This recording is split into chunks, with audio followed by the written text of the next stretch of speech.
दोस्तों, आपका स्वागत है खौफ की दस्ताक चैनल पर। आज मैं आपको एक ऐसी सच्ची आप बीती सुनाने जा रहा हूं जिसे सुनकर शायद आपके पैरों तले जमीन खिसक जाएगी। यह कहानी है एक ट्रक ड्राइवर रघुनाथ सिंह की, जो बिहार से पंजाब तक माल लेकर निकला था। पर उसे नहीं पता था कि यह सफर सिर्फ सड़क का नहीं, मौत की परछाइयों का सफर बनने वाला है। उसके साथ था उसका सिख खलासी हरजीत, जो हमेशा वाहे गुरु का नाम लेकर डर को दूर करने की कोशिश करता था। लेकिन इस हाईवे पर कुछ ऐसी आत्माएं थीं जिन्हें न भगवान का डर था, न रात का, न जिंदा इंसानों का। इस रास्ते पर जंगल ऐसे थे जैसे किसी ने रात को निगल लिया हो। सड़कें ऐसी सुनसान जैसे सदियों से किसी ने पैर न रखा हो। और मोड़ ऐसे जिन्हें ड्राइवर मौत का मोड़ कहते थे। यह वही सड़क है जहां लाल घाघरा पहने एक औरत की आत्मा रात में गाड़ियां रोकती है, और जो रुक जाता है वह कभी घर नहीं लौटता। दोस्तों, यह कहानी सिर्फ डर की नहीं है। यह एक ऐसे पाप की है जो इंसान को जीवन भर चैन से सोने नहीं देता। और आज आप सुनने जा रहे हैं बिहार से पंजाब तक का सबसे भयावह, सिहरन पैदा कर देने वाला सफर, जहां सड़कें नहीं, आत्माएं चलती थीं। मैं हूं रघुनाथ सिंह, बिहार के भागलपुर का रहने वाला एक साधारण ट्रक ड्राइवर। मेरे घर में एक बूढ़ी माँ, पत्नी कंचन और दो छोटे बच्चे हैं, अनिरुद्ध और पायल। घर की आर्थिक हालत ऐसी है कि महीने के आखिर में अक्सर चूल्हा जलाने का भी सवाल बनता है। बच्चे स्कूल जाना चाहते हैं, लेकिन फीस भरने में अक्सर देर हो जाती है। माँ की दवाई भी महंगी होती जा रही है, और कंचन की शिकायतें, कब तक ऐसे चलेगा रघु, मेरे सीने में कहीं बड़ा बोझ बनकर जमती चली जाती है। इसी बोझ को ढोते ढोते मैं ट्रक चलाता हूं, और उसी बोझ की वजह से मैं लंबी दूरी के रूट लेता हूं। उसी रात मुझे बिहार से पंजाब तक का माल लेकर निकलना था। एक लंबा, कठिन और बदनाम सफर। मेरे साथ था मेरा नया खलासी, सिख लड़का हरजीत सिंह। लंबा, दुबला, पगड़ी बांधे हुए, बात बात पर वाहे गुरु कहने वाला, खुशमिजाज और ईमानदार लड़का। रात के लगभग 10 बजे हम लोग बेगूसराय से आगे बढ़ चुके थे। हाईवे पर हल्की धुंध फैलने लगी थी, और सर्दी की वजह से हरजीत बार बार अपने हाथ रगड़ रहा था। मैंने उससे कहा, हीटर ऑन कर दूं? उसने हंसकर कहा, होई ना रघु भैया, ठंड ते भई मजा आऊंदा, बस चाय मिल जाए ते मजा ही आ जाए। उसकी मुस्कान देखकर मन थोड़ा हल्का हुआ, वरना दिन भर घर की टेंशन ने दिमाग सुन्न कर दिया था। ट्रक आगे बढ़ रहा था। हाईवे सुनसान, सड़कें अंधेरी, और दूर दूर किसी पेड़ की डाली पर चमकती पीली आंखें। शायद कोई उल्लू, या शायद कुछ और। सफर ठीक चल रहा था, तभी अचानक मुझे कंचन का फोन आया। आवाज सुनते ही दिल डूब गया। रघु, पायल को फिर से तेज बुखार है, डॉक्टर ने कहा है टेस्ट कराना पड़ेगा। पैसे, मेरा हो जैसे सूख गया। कंचन, मैं पहुंचते ही, तुम हर बार यही कहते हो, बच्चों को भी तुम्हारी कमी महसूस होती है, कब लौटोगे? मैं कुछ कह पाता, इससे पहले नेटवर्क चला गया। ट्रक की हेडलाइट धुंध को चीरती जा रही थी, लेकिन लगता था धुंध नहीं कट रही, बल्कि और गाढ़ी होती जा रही है। हरजीत ने मेरी चुप्पी देखकर पूछा, सब ठीक है ना भैया? हाँ, घर की टेंशन है बस। ते चिंता ना करिए, वाहे गुरु सब ठीक करेगा। मैं हल्का सा मुस्कुराया, लेकिन मन खाली था। आगे बढ़ते बढ़ते हम उस हिस्से में पहुंच गए जिसे ड्राइवर लोग मौत वाला मोड़ कहते हैं। सड़क दोनों तरफ घने जंगलों से घिरी, गाड़ियां कम, हवा भारी, और एक अजीब सन्नाटा, जैसे कोई आपके कानों के पास खड़ा हो और सांस रोककर आपको देख रहा हो। मैंने ट्रक की स्पीड कम की, तभी हरजीत ने अचानक मेरा कंधा पकड़ लिया। रघु भैया, देखियो, सामने सड़क पर कोई खड़ा है। मैंने ब्रेक दबाया। ट्रक की हेडलाइटें जहां पड़ीं, वहां सड़क के बीचों बीच एक औरत खड़ी थी। लंबा लाल घाघरा, काली छोटी, सर के ऊपर दोनों हाथ ऐसे जैसे कोई राहगीर को रोक रहा हो। उसका चेहरा धुंध में धुंधला था, पर उसकी आंखें साफ दिख रही थीं, बिल्कुल सफेद, बिना पुतली के, ऐसे जैसे किसी मुर्दे की आंखें हों। हरजीत कांपते हुए बोला, भ भैया, ये कौन है? ये जगह ते कोई औरत रात के इस टाइम? मैंने हॉर्न दिया, पौ पौ, लेकिन वह हिली भी नहीं। मैंने ट्रक रोक दिया। औरत धीरे धीरे हमारी तरफ देखने लगी। उसके चेहरे पर कोई भाव नहीं, न डर, न गुस्सा, बस खालीपन। ऐसा खालीपन जिसमें इंसान का दिमाग डूब जाए। हरजीत डरकर पीछे हट गया। भैया, ट्रक मत उतारियो, प्लीज मत उतारियो, यह इंसान नहीं लगती, मैंने कहा। कहीं कोई मदद की जरूरत? उसने लगभग चीख कर कहा, ना ना भैया, यह ओही आत्मा है जिदा किस्सा सुनिया था ड्राइवर लोग ने, लाल घाघरे वाली, जहड़ी रात को हाईवे पर खड़ी होयंदी ते गाड़ी रुकवांदी। जिसने रुका ओह कदे वापस ना आया। मेरी रीढ़ में जैसे बर्फ घुस गई। मैंने फिर देखा, औरत अब सड़क पर नहीं थी। वह अचानक हमारे ठीक बगल में खिड़की के पास खड़ी थी, इतनी पास कि अगर मैं हाथ बढ़ाता तो उसका चेहरा छू सकता था, लेकिन उसका चेहरा अब धुंध में नहीं था। अब मैं साफ देख पा रहा था। चेहरा जला हुआ, नाक आधी पिघली हुई, होंठ फटे हुए और आंखें सफेद, बिल्कुल सफेद। हरजीत ने गुरमुखी में कुछ पढ़ना शुरू किया। वाहे गुरु, वाहे गुरु, वाहे गुरु। औरत ने अपनी गर्दन टेढ़ी की, 90 डिग्री से भी ज्यादा, और मुझे घूरने लगी। मैं बुत बन गया। फिर वह मुस्कुराई, लेकिन वह मुस्कान इंसानी नहीं थी। चारों ओर फैलती एक लंबी चौड़ी मुस्कान जो किसी इंसान के चेहरे पर हो ही नहीं सकती। मैंने तुरंत ट्रक गियर में डाला और जोर से एक्सेलरेटर दबाया। ट्रक आगे कूद पड़ा। पीछे देखने की हिम्मत नहीं हुई, पर कसम खाकर कहता हूं, मुझे लगा जैसे कोई ट्रक के पीछे दौड़ रहा हो, बहुत तेज, मानो हम उससे बच ही न सकें। हरजीत चीख रहा था, भैया भैया, और तेज वो साथ साथ दौड़ रही है। मैंने पूरा दम लगाकर ट्रक भागाया, लेकिन कुछ देर बाद आवाज बंद हो गई। जंगल फिर शांत हो गया, सिर्फ इंजन की घुर्र घुर्र बची। कुछ किलोमीटर बाद मैंने रुककर लंबी सांस ली। दिल अभी भी सीने से फटकर बाहर आना चाहता था। हरजीत बोला, रघु भैया, यह तो शुरुआत लगती है, आगे का रास्ता इससे भी डरावना है। मैंने जवाब नहीं दिया, क्योंकि मेरे जहन में अभी भी वही सफेद आंखें गढ़ी थीं, और वह मुस्कान, और एक बात मैंने अपनी आंखों से देखी थी। हमारा ट्रक तेज भाग रहा था, लेकिन वह औरत हमारी स्पीड के साथ साथ पेड़ों की चोटी पर दौड़ रही थी। ट्रक कुछ देर तक लगातार भागता रहा। मैं अपना हाथ स्टीयरिंग पर भी मजबूती से नहीं टिकाए हुए था, क्योंकि उंगलियां कांप रही थीं। हरजीत बार बार अपनी पगड़ी ठीक करता, दाढ़ी सहलाता और वाहे गुरु जपता रहता। उसके चेहरे पर मौत जैसा डर चिपका था, और वह लड़का आमतौर पर हंसमुख रहता था, लेकिन आज वह किसी छोटे बच्चे की तरह कांप रहा था। भैया, उसकी धीमी आवाज आई, तुस्सी ओहदा चेहरा साफ देखिया सी। मैंने सिर हिलाया। मेरे होंठ सूख चुके थे। हाँ, देखा था। इंसान का चेहरा तो नहीं था। हरजीत ने गहरी सांस ली। ओह सलाह मोड़ वाला इलाका बहुत खराब बदनाम है।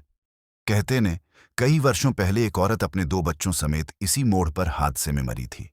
लोग कहते ने ओहदी आत्मा आज भी भटकदी फिरदी, पर लाल घाघरे वाली उस बारे तक बहुत बुरी कहानियां सुनी मैंने पूछा, कैसी कहानियां? वह थोड़ा झिंझका, फिर बोला, कई ड्राइवर कहंदे ने ओह रात को किसी को रोक दी है, जहड़ा रुक गया, बस समझ ले ओहदा अंत। कभी कभार ओह अपने हाथ पैर लंबे कर लेती है, पेड़ों पे चढ़ जाती है, कभी ट्रक की छत पे दौड़ती है। मेरे पेट में इतना खौफ बैठ गया कि उल्टी सी लगने लगी। मैंने ट्रक की खिड़की के कांच चेक किए, वे बंद थे, दरवाजे लॉक थे। फिर भी ऐसा लग रहा था जैसे ठंडी हवा अंदर आ रही हो, या शायद डर मेरी हड्डियों में बैठ चुका था। करीब आधा घंटा हमने ट्रक बिना रुके दौड़ाया। हाईवे थोड़ा खुला हुआ आया, दोनों तरफ खेत थे और दूर दूर गांवों की टिमटिमाती लाइट्स दिख रही थीं। मैं कुछ शांत हुआ। हरजीत, मैंने कहा, आगे कहीं ढाबे पर रुककर चाय पी लेते हैं। उसने सिर हिलाया। हाँ भैया। मेरे ते हाथ अभी भी कांप रहे ने। कुछ और आगे जाने के बाद एक पुराना ढाबा दिखा, जिसकी बोर्ड की लाइट टिमटिमा रही थी। Guruprasad Dhaba, pure veg dhaba. सुनसान था, शायद देर रात की वजह से। हमने ट्रक साइड में लगाया और उतर गए। ट्रक से उतरते ही लगा जैसे ठंडी हवा का झोंका शरीर में तीर बनकर घुस गया हो। ढाबे के अंदर सिर्फ एक बूढ़ा आदमी चूल्हे के पास बैठा था। वह हमें देखकर थोड़ा घबराया, फिर बोला, कहाँ से आ रहे हो बेटा? मैंने कहा, बिहार से पंजाब जा रहे हैं। बूढ़ा एकदम रुक गया, उसकी आंखें फैल गईं। इस वक्त? इस रूट से? हरजीत बोला, क्यों, क्या हुआ काका जी? काका धीरे से बोला, आज मत जाओ आगे, मत जाओ, रात बहुत भारी है, हवा बहुत खराब बह रही है, जिन्न जखीरों की सरगर्मी बढ़ी है। लोग कह रहे हैं आज अमावस्या की रात है और मौत वाला मोड़। बहुत कुछ हुआ है वहां आज। मैं और हरजीत एक दूसरे को देखने लगे। हमारे चेहरों पर वही एक चीज लिखी थी, घबराहट। मैंने पूछा, काका वहां क्या हुआ? काका ने कहा, शाम को एक ट्रक वाला गुजरा था, कह रहा था एक औरत बीच सड़क खड़ी थी, लाल घाघरा पहने, और उसके घर से 2 किलोमीटर दूर ही उसका ट्रक पेड़ से जा टकराया। मेरी सांस रुक गई, मैं ठिठक गया। हरजीत ने कांपते हुए कहा, ओ वही भैया, ओ वही हो सकती है। ये कोई सामान्य आत्मा नहीं। काका कड़वी आवाज में बोला, वह आत्मा सालों से उस सड़क पर मंडराती है, पर आज रात, उसने मेरी आंखों में देखते हुए कहा, आज रात वह बहुत गुस्से में है।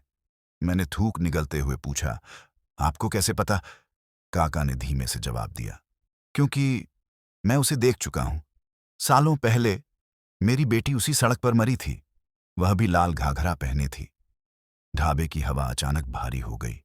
मुझे लगा दिल जैसे धीरे धीरे रुक रहा है। काका बोला, मैं नहीं कहता तुम सफर छोड़ दो, लेकिन आज रात सावधान रहना, चीजें सामान्य नहीं हैं। हम चाय पीकर वापस ट्रक की ओर बढ़े। मैंने ट्रक का दरवाजा खोला और ठिठक गया। ट्रक की विंडशील्ड पर लाल रंग में उंगलियों से लिखा था, मत जाओ। मेरी रीढ़ से पसीने की धार उतर गई। हरजीत सीधा पीछे हट गया। भ भैया, ये किसने लिखा? मैंने कांपती आवाज में कहा, हम ढाबे में थे, ट्रक बंद था, यहां कोई नहीं आया। ढाबा भी सुनसान था, न कोई और ग्राहक, न कोई राहगीर। हरजीत ने हाथ जोड़ लिए, भैया मैं नहीं बैठूंगा ट्रक में, यह अपशगुन है, यह चेतावनी है। लेकिन घर की हालत, पायल की बीमारी, कंचन की आवाज, सब मेरे कानों में गूंजने लगा। मैं ट्रक रोक नहीं सकता था। मैंने कहा, हरजीत, जो होना होगा देख लेंगे, हमें जाना पड़ेगा। वह रोने जैसा हो गया। भैया, ओह औरत आज हमारे पीछे आई थी, जेहे लोगे नू पीछा कर दी ने, ओह छड्ड दी नहीं। मैंने उसकी तरफ देखा। हम दो हैं, साथ हैं, भगवान है, और तेरे वाहे गुरु भी, कुछ नहीं होगा। वह अनिच्छा से ट्रक में बैठ गया। मैंने इंजन स्टार्ट किया, लेकिन उस आवाज के ठीक बाद हम दोनों ने एक ही चीज सुनी। ट्रक के ऊपर छत पर कोई दौड़ रहा था, तेज, बहुत तेज, मानो पंजों से धातु को खरोंच रहा हो। ठठ। हरजीत चिल्लाया, भैया छत पे कोई चल रहा है। मैंने पूरा एक्सेलरेटर दबा दिया। ट्रक चीखती हुई आवाज में आगे बढ़ा, लेकिन ऊपर की खड़खड़ाहट बढ़ती गई। धड़ धड़ धड़, जैसे कोई बहुत भारी चीज ऊपर उछल उछल कर गिर रही हो। मैंने रियर व्यू मिरर देखा, कुछ नहीं था, पर आवाज साफ, बिल्कुल साफ। फिर अचानक आवाज बंद हो गई। खामोशी। मैंने और हरजीत ने सांस रोकी, और तभी मेरे कांच के बाहर, मेरी ही खिड़की के पास, एक चेहरा प्रकट हुआ। सफेद आंखें, फटी मुस्कान, जलता हुआ चेहरा, और लंबे लंबे बाल हवा में उड़ते हुए।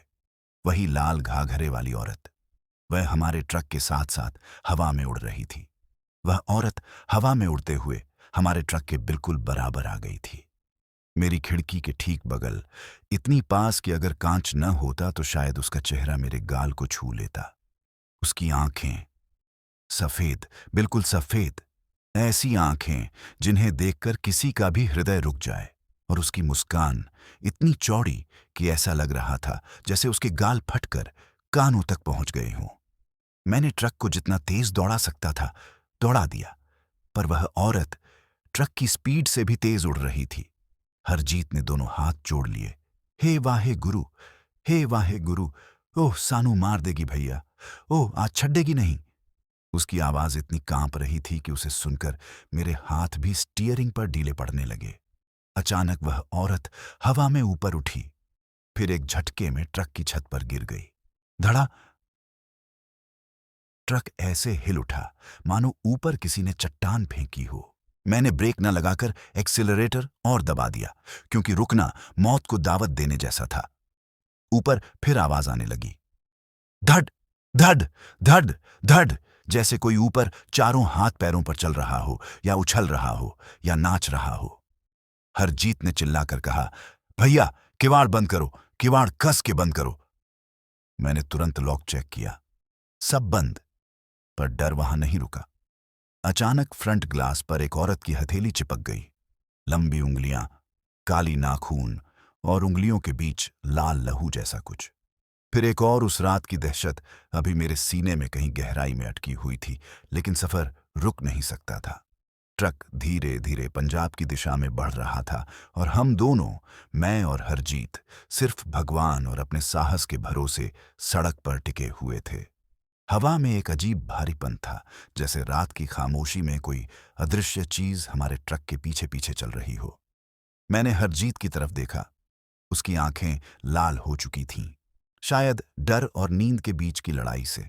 वह लगातार अपनी माला फेर रहा था और धीमे धीमे वाहे गुरु जप रहा था। मैं भी मन ही मन भोलेनाथ और हनुमान चालीसा याद कर रहा था। डर इंसान को हर धर्म की शरण में पहुंचा देता है। ट्रक एक लंबे पुल पर चढ़ रहा था। नीचे नदी की काली रात ऐसी लग रही थी जैसे किसी अनजान गहराई की खाई हो, जिसमें कोई भी आवाज गुम हो सकती थी। तभी मुझे एहसास हुआ कि ट्रक खुद ब खुद स्लो होने लगा है। मैंने एक्सीलरेटर दबाया, स्पीड नहीं बढ़ी। मैंने गियर बदला, ट्रक ने जवाब नहीं दिया। हरजीत घबराया, भैया ट्रक क्यों रुक रहा है? मैंने कहा, इंजन में कुछ दिक्कत लग रही है। पर अचानक कैसे ट्रक पुल के ठीक बीचों बीच आकर रुक गया। सामने अंधेरा, पीछे अंधेरा, चारों तरफ सिर्फ सन्नाटा, और उसके बीच हम दोनों एक खराब ट्रक के साथ फंसे हुए। मैंने ट्रक से उतरने के लिए दरवाजा खोला, तभी अचानक थक थक थक, किसी ने ट्रक की बॉडी पर धीरे धीरे नाखून घसीटे, और वह आवाज ट्रक के पीछे से आ रही थी। मैं सन्न रह गया। हरजीत ने मेरा हाथ पकड़ लिया, भैया बाहर मत जियो, ये वही है भैया। मैंने खुद को संभाला। देखना पड़ेगा हरजीत, अगर ट्रक खराब है और हम पुल पर खड़े रहे तो कोई भी बड़ा हादसा हो सकता है। मैं बाहर निकला। रात की हवा काटने वाली ठंडी थी। पीछे जाकर मैंने टॉर्च जलाई। कुछ नहीं, सिर्फ खाली सड़क और पुल की रेलिंग दिख रही थी। लेकिन डर वहीं खड़ा था, अदृश्य। मैंने इंजन का बोनट खोला और देखा, सब ठीक था, कोई खराबी नहीं, इंजन बिल्कुल सही। फिर ट्रक बंद कैसे हुआ? मैं बुदबुदाया। अचानक मेरे पीछे कोई सरकता हुआ आवाज आई, जैसे कोई बहुत लंबी चीज सड़क पर घिसट रही हो। मैंने टॉर्च पीछे घुमाई और मेरा दिल सीने में जम गया। पुल की रेलिंग पर एक औरत उल्टी लटक रही थी, बिल्कुल चमगादड़ की तरह। उसके बाल नीचे लटक रहे थे और उसका चेहरा मेरी तरफ घूमा हुआ था। वही सफेद आंखें, वही फटी मुस्कान, वही लाल घाघरा। उसके हाथ और पैर रेलिंग को ऐसी पकड़ में जकड़े थे जैसे हड्डियां मुड़कर लोहे में घुस गई हों। मैं वहीं जम गया, जैसे पांवों में सीमेंट भर गया हो। औरत ने अपनी गर्दन धीरे धीरे एक तरफ मोड़ी, फिर दूसरी तरफ, फिर अचानक उसकी गर्दन ऊंट की तरह लंबी होने लगी। मैं दौड़ते हुए ट्रक की तरफ भागा और चिल्लाया, हरजीत दरवाजा खोल जल्दी। हरजीत ने दरवाजा धकियाते हुए खोला और मैं अंदर कूद पड़ा। ट्रक का दरवाजा बंद होते ही बाहर धड़ाम, कोई भारी चीज दरवाजे पर गिरी। हरजीत चिल्लाया, भैया ओह ऊपर है, ट्रक की छत पर है। छत पर फिर वही भयानक आवाज, टक टक टक टक, जैसे कोई नाखूनों से छत खुरच रहा हो। मैंने चाबी घुमाई, इंजन नहीं चला। फिर कोशिश की, कुछ नहीं। तीसरी बार ट्रक स्टार्ट हुआ।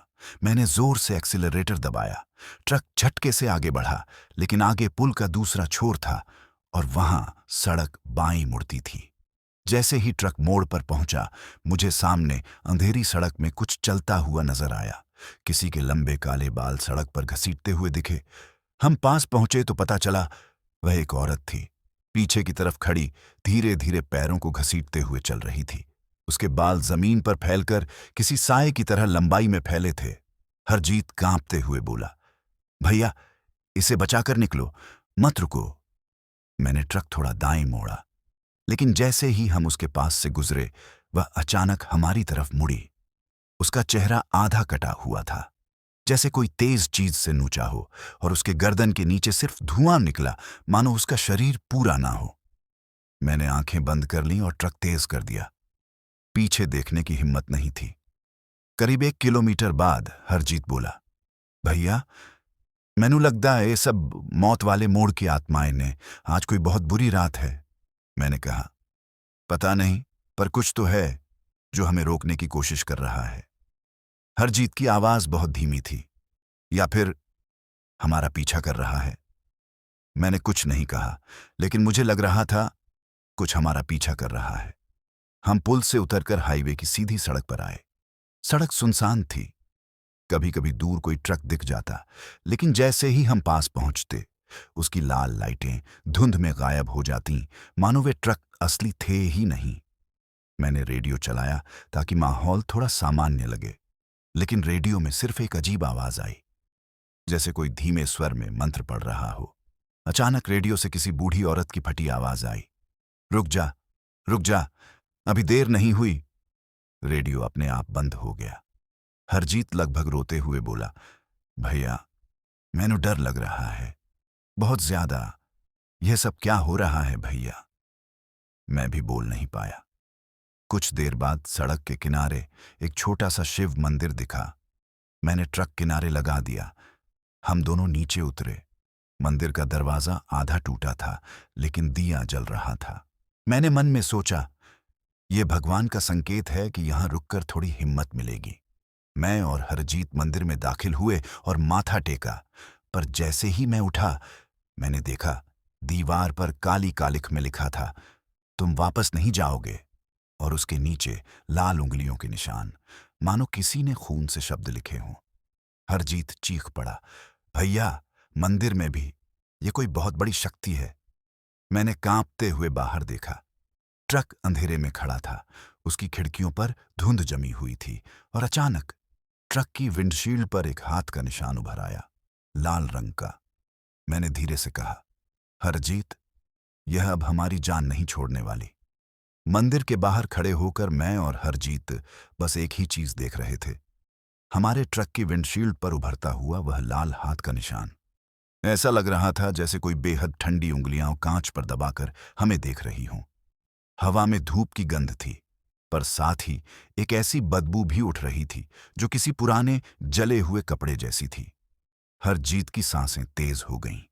भैया, ये देखो, ये तो इंसान का हाथ भी नहीं लगता, उंगलियां बहुत लंबी ने। मैं धीरे धीरे ट्रक के पास गया।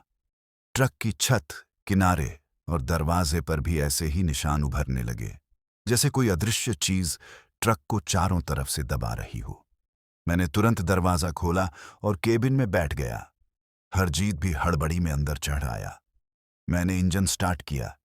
जैसे ही इंजन की घर्र घर्र गूंजी, मंदिर के अंदर से घंटी अपने आप बजने लगी, टन टन टन टन टन।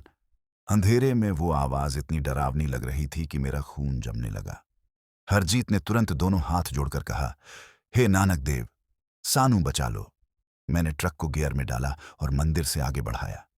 जैसे ही ट्रक आगे बढ़ा, पीछे से किसी औरत की फटी, लंबी, भयानक चीख सुनाई दी।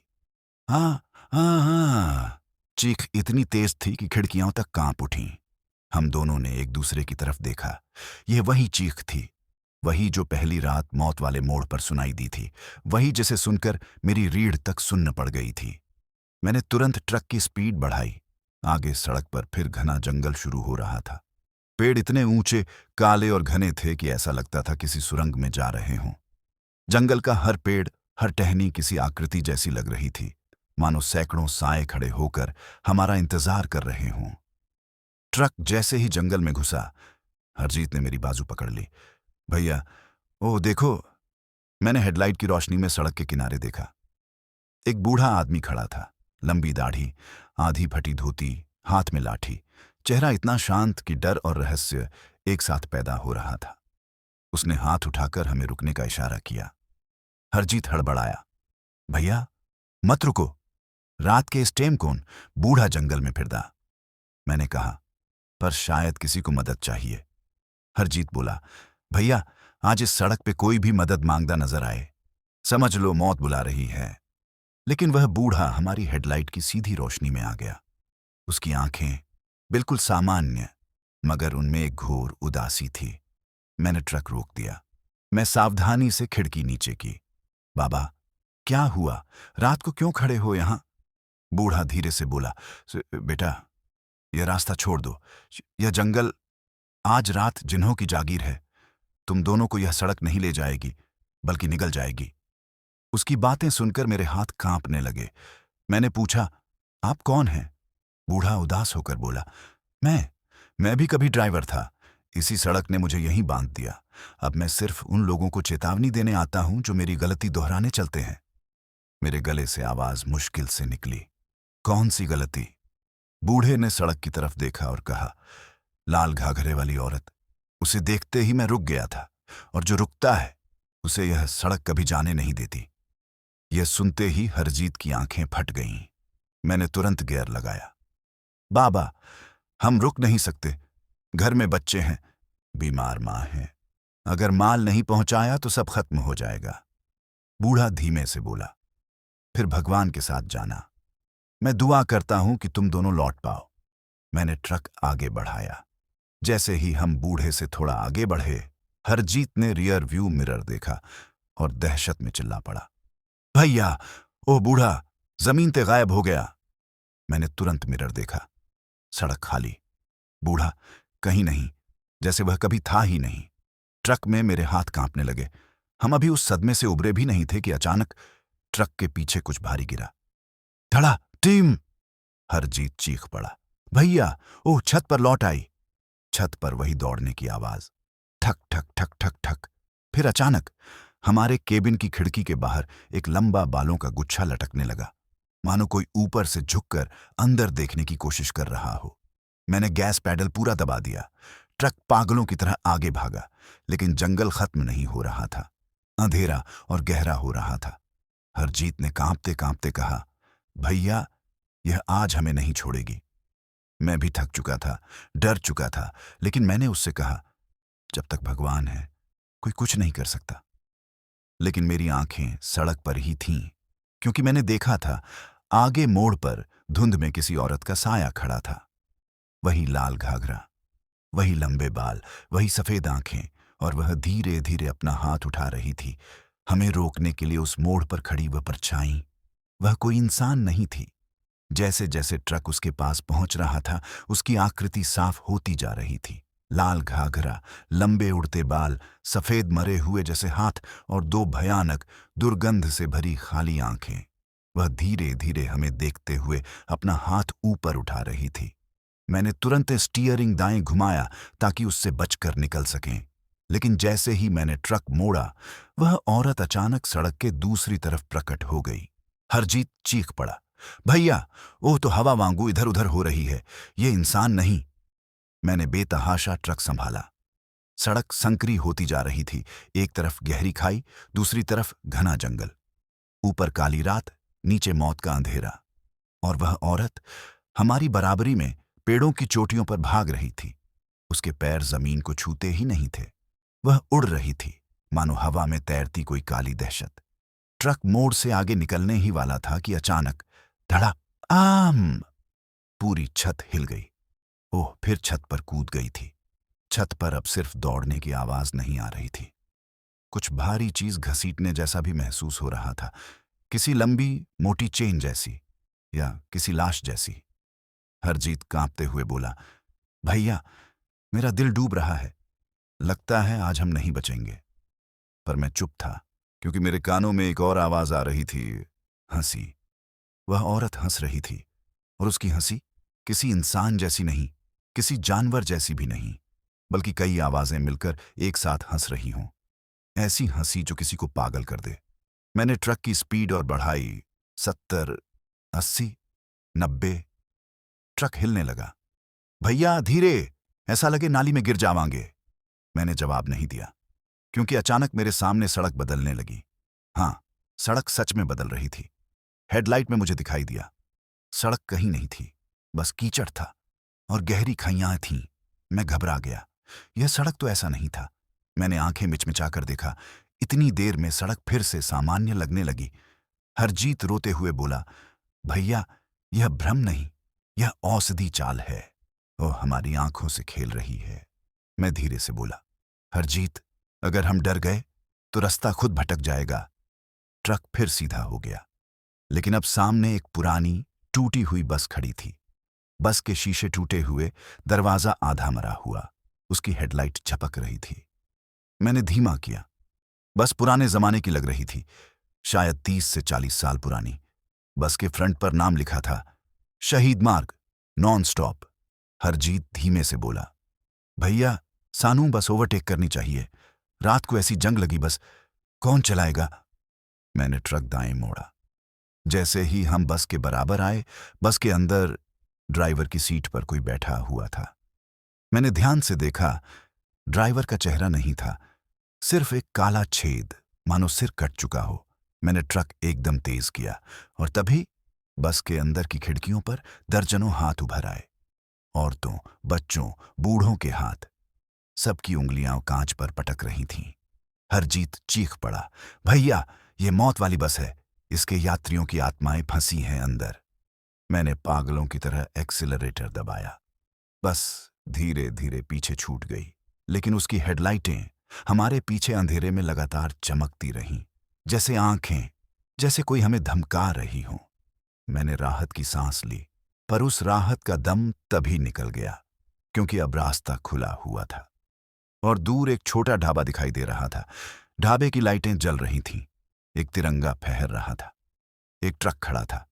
हरजीत ने राहत की सांस ली, भैया, चलो यहां रुक जाइए, हवा बदल जाएगी। मैंने भी सोचा कि ट्रक चेक कर लूं।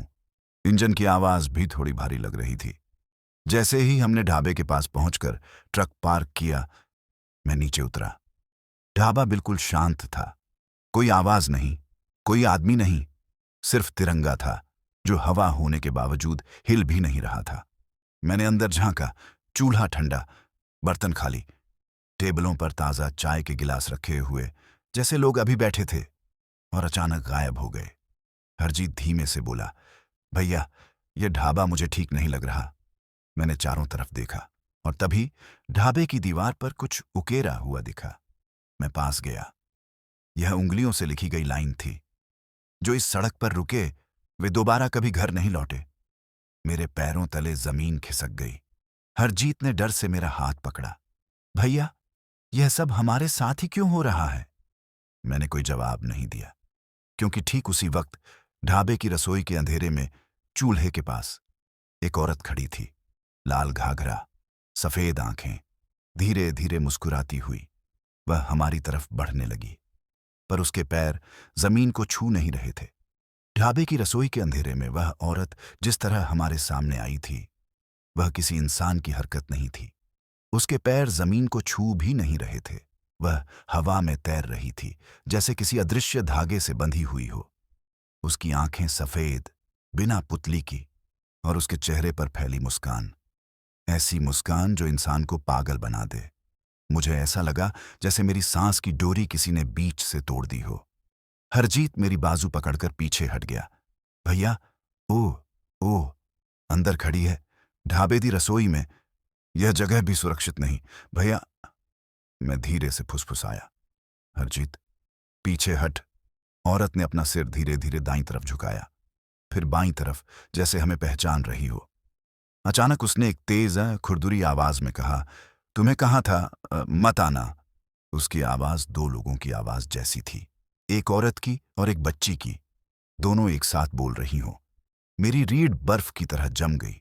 हरजीत के होंठ कांप रहे थे। भैया, चलो चलो यहां से। मैंने उसे धक्का दिया, भाग ट्रक की तरफ। हम दोनों पलटकर बाहर भागे। जैसे ही हम ढाबे से निकले, हमारे पीछे एक भयंकर चीख गूंजी, आ! दुनिया की सबसे भयानक आवाज, जिसमें नफरत, दर्द और बदले की आग जल रही थी। हम ट्रक तक भागे, दिल की धड़कनें तेज, सांसें उखड़ी हुईं। ट्रक का दरवाजा खोला। हरजीत पहले अंदर घुसा। मैंने भी दरवाजा बंद किया और लॉक कर दिया। भैया, चलो जल्दी। मैंने चाबी घुमाई। ट्रक तुरंत स्टार्ट हो गया, लेकिन जैसे ही मैंने एक्सीलरेटर दबाया, ढाबे के बाहर लगी एक पुरानी लोहे की घंटी अपने आप बज उठी। टन। टन टन टन टन, जैसे कोई अदृश्य चीज उसे पूरी ताकत से झुला रही हो। मैंने बिना पीछे देखे ट्रक आगे बढ़ा दिया। हरजीत रो रहा था। भैया, ये पीछा नहीं छोड़ेगी, ये हमें घर नहीं जाने देगी। मैंने कहा, कुछ नहीं होगा, भगवान है, हमारे माँ बाप की दुआ है। पर मेरी खुद की आवाज भी कांप रही थी। कुछ किलोमीटर आगे सड़क दो हिस्सों में बंट रही थी, एक बड़ा हाईवे और दूसरा जंगल के गहरे हिस्से की तरफ जाता पुराना रास्ता। नेविगेशन के मुताबिक हमें हाईवे पर मुड़ना था। मैंने स्टीयरिंग हाईवे की तरफ घुमाया, लेकिन ट्रक अपने आप दाएं मुड़ा। हैंडल मेरे हाथ में था, लेकिन ट्रक का पहिया जैसे किसी और के नियंत्रण में था। मेरी चीख निकल गई, ये क्या? ट्रक अपने आप मुड़ रहा है। हरजीत कांप गया। भैया, यह ओह कर रही है, वह हमें जंगल में खींच रही है। मैंने पूरी ताकत से स्टीयरिंग बाएं खींचा। हाथों की नसें दर्द से फूल उठीं, लेकिन ट्रक नहीं मुड़ा। ट्रक गहरी जंगल वाली सड़क में उतर चुका था। आगे घना अंधेरा, इतना कि हेडलाइट भी मुश्किल से कुछ फीट तक रोशनी कर पा रही थी। हवा भारी, पेड़ों की शाखाएं एक दूसरे पर रगड़ खा रही थीं, जैसे कोई भूखा जानवर अपने दांत कटकटा रहा हो। अचानक ट्रक अपने आप रुक गया। मैंने एक्सीलरेटर दबाया, कुछ नहीं। भैया, अब क्या करें? हरजीत की आवाज टूट रही थी। मैंने कहा, कुछ नहीं, कुछ नहीं, शांत रह, कुछ सोचते हैं। तभी हमने सुना ट्रक के बाहर से किसी के चलने की आवाज, सूखी टहनियों पर किसी के पैरों की चरमराहट, कड़क कड़क कड़क, और फिर हमारे ट्रक के ठीक पीछे थक थक थक, जैसे कोई नाखूनों से बॉडी पर खटखटा रहा हो। मैंने रियर व्यू मिरर में देखने की कोशिश की, पर बाहर इतना घना अंधेरा था कि कुछ नहीं दिखा। हरजीत हिल भी नहीं पा रहा था। उसने अपनी पगड़ी कसकर पकड़ ली। भैया, मैनू लगदा साड़ा अंत आज ही है। उसके डर को और बढ़ाने के लिए अचानक ट्रक की खिड़की के कांच पर एक लंबी उंगलियों वाला हाथ चिपका।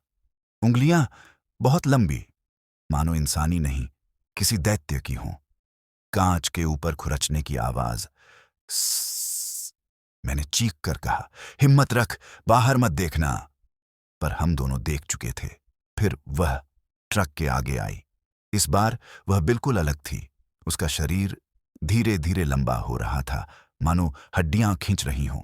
उसका चेहरा शरीर से अलग झूल रहा था। आंखें अब और भी सफेद, जैसे बर्फ में आग जली हो, और वह ट्रक के बिल्कुल सामने खड़ी होकर हमें देख रही थी। मैंने ब्रेक छोड़कर एक्सीलरेटर पूरा दबा दिया। ट्रक दहाड़ते हुए आगे बढ़ा। हरजीत चिल्लाया, भैया, मत चढ़ाओ उसे। लेकिन मैं जानता था, अगर रुक गए तो मर जाएंगे।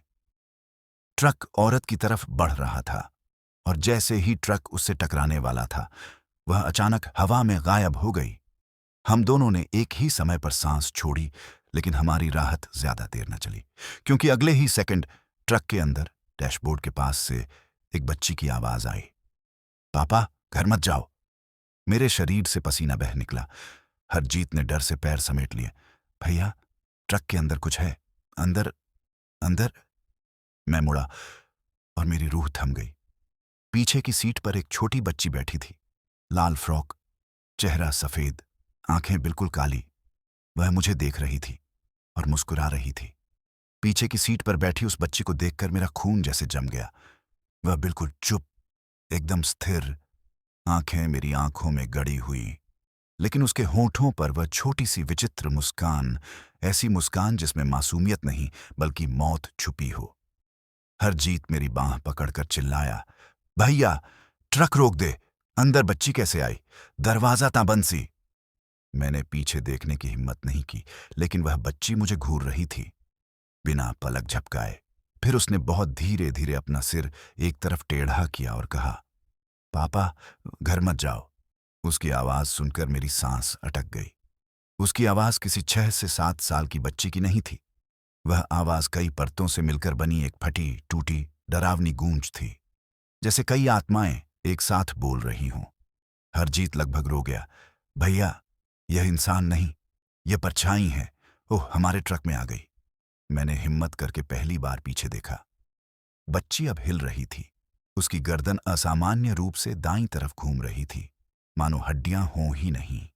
उसने अपनी दोनों बाहें उठाईं और वे बाहें लंबी होने लगीं, बहुत लंबी, ट्रक की सीट छूने लगीं, फिर फर्श तक पहुंच गईं। मैंने जोर से इंजन घुमाया। ट्रक बुरी तरह हिला, लेकिन बच्ची पर कोई फर्क नहीं पड़ा। वह अब धीरे धीरे सीट से उतर रही थी, पर उसके पांव पांव जमीन पर नहीं रखे थे। पूरे शरीर का वजन उसके बालों पर था, जो फर्श तक फैले हुए थे। हरजीत हाथ जोड़कर गुरबानी पढ़ने लगा। वाहे गुरु, वाहे गुरु, सानू बचा लो। मैंने एक हाथ से स्टीयरिंग पकड़े, दूसरे से हनुमान चालीसा पढ़नी शुरू की। ट्रक जंगल की काली सड़क पर भाग रहा था। 40, 50, 60, 70। पर बच्ची, वह अब और पास सरक रही थी। उसके नाखून अब इतने लंबे हो चुके थे कि फर्श पर घिसटते हुए आवाज कर रहे थे। फिर उसने मेरी सीट की तरफ हाथ बढ़ाया। उसी समय धड़ा, ट्रक ऐसे झटका खाकर उछला जैसे किसी ने नीचे से धक्का दिया हो। मैं चीख पड़ा। ये क्या? हरजीत ने खिड़की के बाहर देखा और चीख फाड़ दी। भैया, पेड़ हिल रहे ने। कोई बहुत बड़ी चीज हमारे साथ साथ भाग रही है। मैंने भी बाहर देखा और मेरा दिल गले में अटक गया। जंगल के पेड़ों के बीच एक विशाल परछाई हमारे ट्रक के बराबर बराबर चल रही थी। वह औरत नहीं थी, वह कुछ और थी। वह इतने बड़े आकार की थी कि उसकी छाया जमीन पर फैलकर ट्रक को ढक रही थी। बच्ची अब और पास आ चुकी थी। उसने अपना चेहरा मेरी तरफ उठाया और उसकी आंखें पूरी तरह काली हो गईं। उन्होंने मुझे ऐसे घूरा जैसे मेरी आत्मा निगल जाएगी। मैंने ट्रक को दाएं मोड़ा। बच्ची का सिर झटका खाकर पीछे मुड़ा, लेकिन वह गिरने के बजाय दीवार से चिपक गई, जैसे उसका शरीर रबर का हो। फिर उसने दूसरी बार कहा, पापा, घर मत जाओ। इस बार उसकी आवाज में एक गहरा डर था, जैसे वह हमें चेतावनी दे रही हो, जैसे वह खुद भी किसी और बड़ी डरावनी शक्ति के अधीन हो। मेरा दिमाग घूम गया। मैं पापा नहीं हूं, मैंने चीख कर कहा। तू कौन है? बच्ची मुस्कुराई और फिर एकदम तेज आवाज में बोली, जो घर लौटते हैं वो मर जाते हैं। हरजीत ने अपना सिर पकड़ लिया। भैया, यह सानू घर नहीं जाने देगी। यह आत्मा हमारा रास्ता रोक रही है। उसकी बात पूरी भी नहीं हुई थी कि पीछे से वही भयंकर खुरदुरी औरत की चीख गूंजी। हाँ हाँ हर। बच्ची गायब हो गई, बस ऐसे एक झटके में, जैसे कभी थी ही नहीं। ट्रक के अंदर अचानक सन्नाटा छा गया। मैंने सांस ली, लेकिन इतनी जल्दी राहत कहां। अचानक मेरे मोबाइल की स्क्रीन अपने आप ऑन हो गई। नेटवर्क नहीं था, सिग्नल नहीं थे, फिर भी स्क्रीन पर एक नया मैसेज आया। घर मत जाना, वापस मुड़ जा। यह पढ़कर मेरी नसें जम गईं। हरजीत हड़बड़ा गया। भैया, किसने भेजा? नेटवर्क भी नहीं, यह कैसे? मैं कुछ बोल पाता उससे पहले दूसरा मैसेज आया। अगर आगे गया तो तू भी नहीं बचेगा। स्क्रीन फिर ब्लैंक हो गई। मैंने मोबाइल नीचे रख दिया। हाथ कांप रहे थे, दिल लगा जैसे पसलियां तोड़ देगा। हरजीत फुसफुसाया, भैया, ये आत्मा तेरा नाम लेके बोल रही। ये किससे बुला रही है? मैंने कहा, मुझे भी नहीं पता, पर यह सिर्फ डराने के लिए नहीं आई। ट्रक आगे बढ़ रहा था और सामने अंधेरे में एक पुरानी टूटी हुई हवेली दिखाई देने लगी। सड़क उसके बिल्कुल सामने से जा रही थी। जैसे ही हम पास पहुंचे, ट्रक अपने आप रुक गया। इंजन बंद, लाइट बंद, सब कुछ बंद, और हवेली के अंदर ऊपर की मंजिल पर एक औरत खड़ी थी। लाल घाघरा, सफेद आंखें, और उसके बगल में वही बच्ची। दोनों हमें देख रहे थे। उनकी आंखों में सिर्फ एक संदेश था, यहां से वापस नहीं जा पाओगे। ट्रक एकदम से बंद हो गया था। न इंजन की आवाज, न हेडलाइट, न ही कोई हलचल।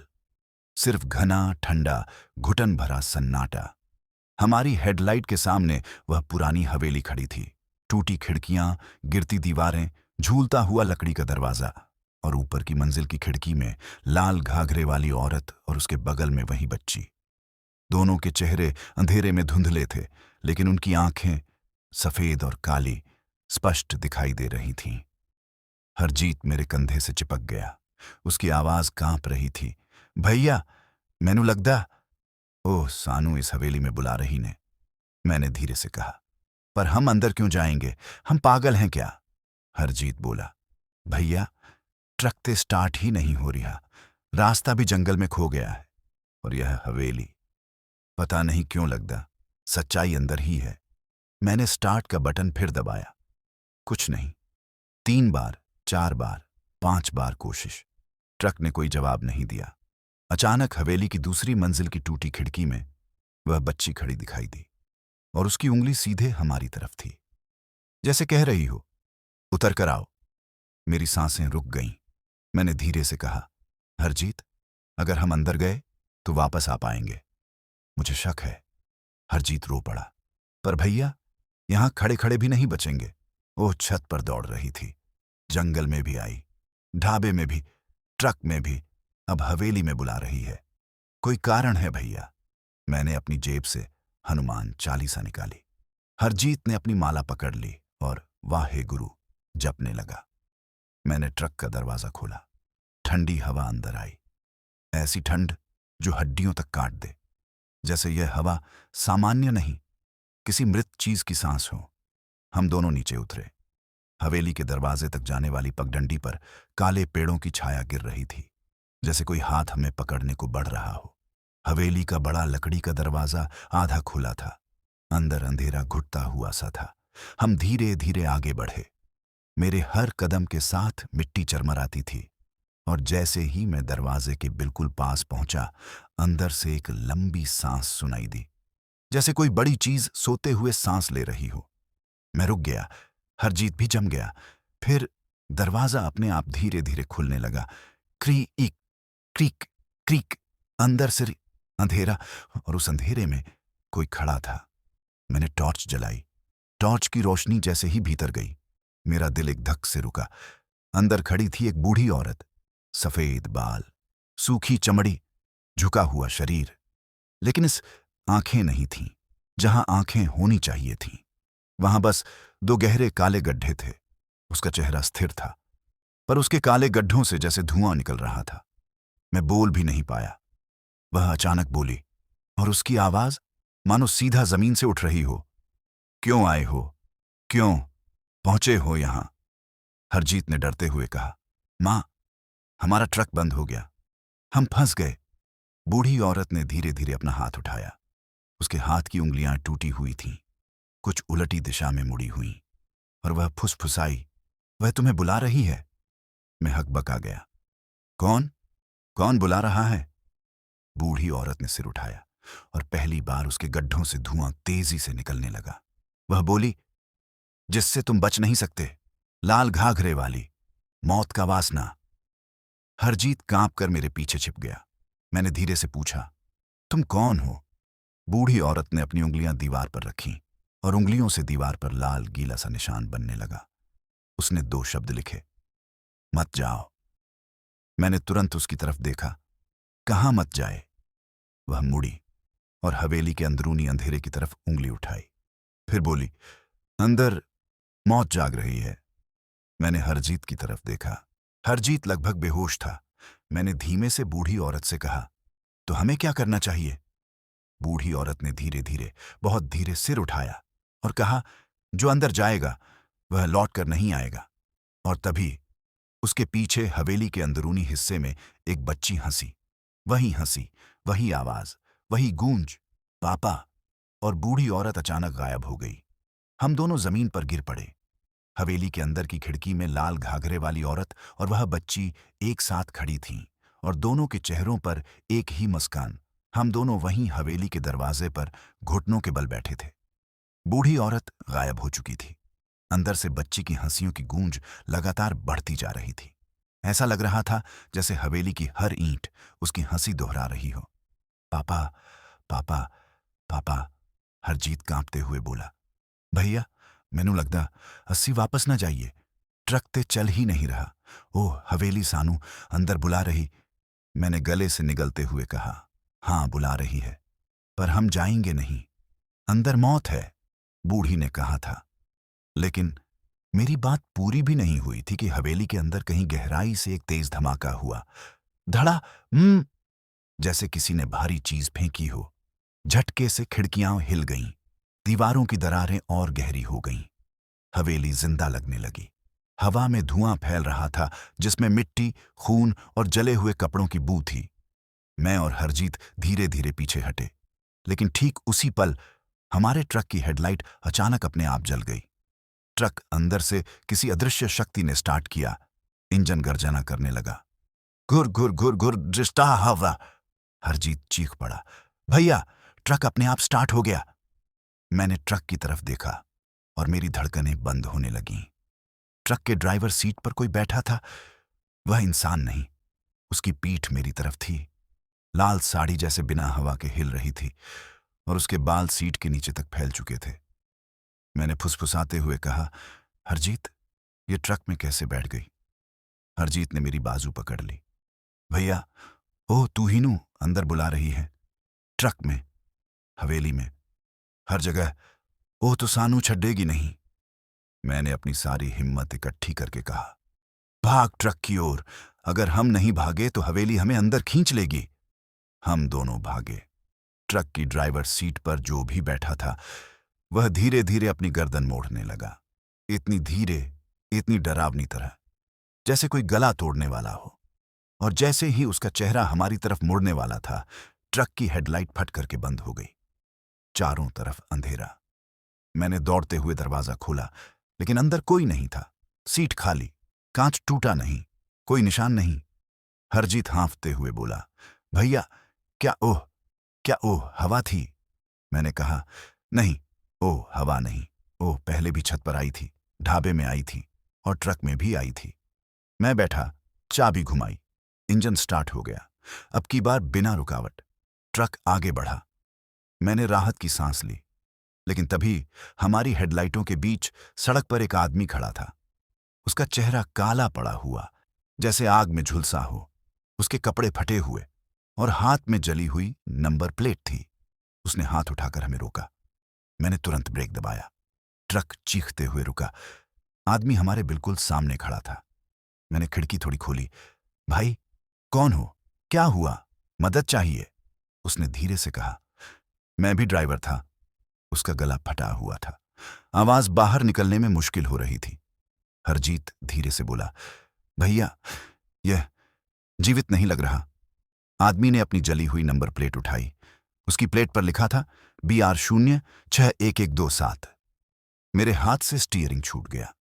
यह वही नंबर था जो ट्रक देर शाम मौत वाले मोड़ पर दुर्घटना में गिरा था। काका ढाबे वाले ने बताया था। आदमी बोला, मैं लौट नहीं पाया और अब तुम भी नहीं लौट पाओगे। मैंने उसे चिल्लाकर कहा, हमें क्यों नहीं लौटने देगी? यह कौन है? क्या चाहती है? जला हुआ आदमी धीरे धीरे हमारे केबिन के ओर पास आया। उसके चेहरे से धुआं निकल रहा था। वह फुसफुसाया, वह एक ड्राइवर की आत्मा ढूंढ रही है, जो उसे छोड़ ढाकर भाग गया था, जो उसे मरने के लिए छोड़ डट गया था। मैंने कांपते हुए कहा, कौन भाग गया था? जले हुए आदमी ने मेरी आंखों में देखते हुए कहा, उसका नाम रघुनाथ। मैं जम गया। मेरी सांस रुक गई। हरजीत ने मुझे देखकर चिल्लाया, भैया, यह तुम्हारा नाम बोल रहा। और जला हुआ आदमी बोला, वह तुम्हें ढूंढ रही है रघुनाथ, क्योंकि तुम भी उसी की तरह ड्राइवर हो और तुम उसी रास्ते पर हो जहां उसने आखिरी सांस ली थी। मैंने डर के मारे स्टीयरिंग पकड़ा, पर आदमी ने अपना चेहरा ट्रक की विंडशील्ड के पास कर लिया और बोला, वह तुमसे बदला लेगी। फिर वह अचानक गायब हो गया। ट्रक खुद ब खुद पीछे झटका खाया, जैसे कोई भारी चीज पीछे चढ़ गई हो।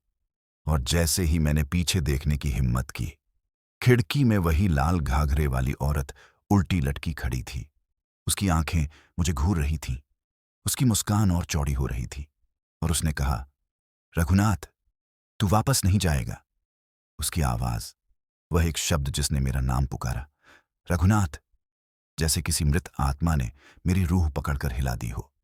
मैंने आंखें खोलकर भी बंद कर लीं, पर वह गायब नहीं हुई। उल्टी लटकी, काले बाल हवा में तैरते हुए, उसकी आंखें बर्फ जैसी सफेद और होठों पर वह चौड़ी फटी हुई मुस्कान जो इंसानी चेहरे पर हो ही नहीं सकती। हरजीत चीख पड़ा, भैया, विंडो मत खोलना, देखना भी मत।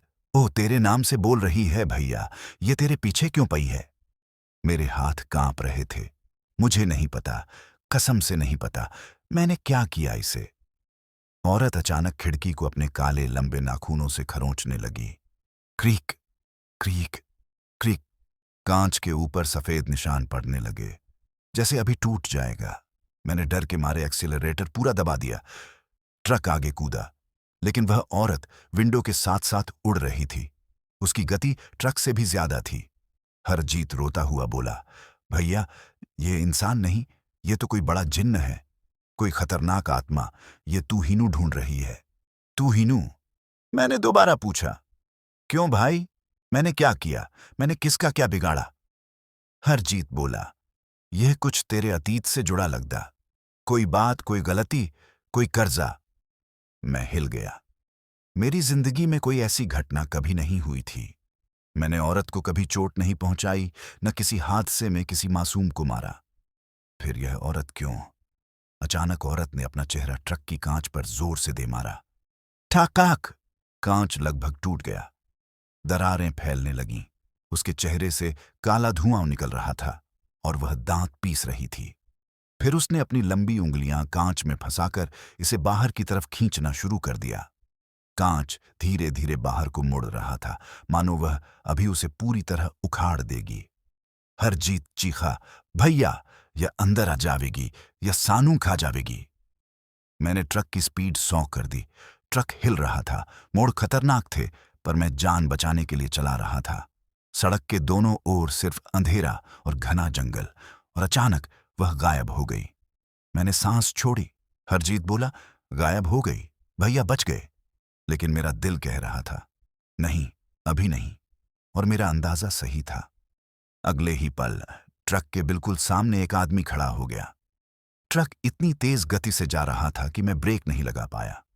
ट्रक उसके आर पार चला गया, पर न तो आवाज आई, न खून, न टक्कर। वह आदमी धुआं था, छाया था। उसके गायब होते ही दोबारा उसी जगह एक और लड़की खड़ी दिखी। उसके बाल छोटे, चेहरा आधा जला हुआ और हाथ में स्कूल बैग। हरजीत रो पड़ा, भैया, ये सड़क आत्माओं से भरी है। ये सब क्या है? मेरा दिमाग सुन्न होने लगा।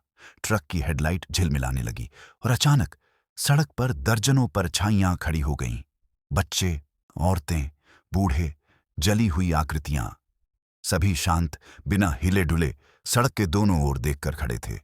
उनकी आंखें सिर्फ सफेद। वे सब हमें देख रहे थे। हम उनके बीच से गुजर रहे थे और वे हर कदम पर हमें घूर रहे थे। हरजीत ने कहा, भैया, यह आत्माएं यहां क्यों फंसी हैं?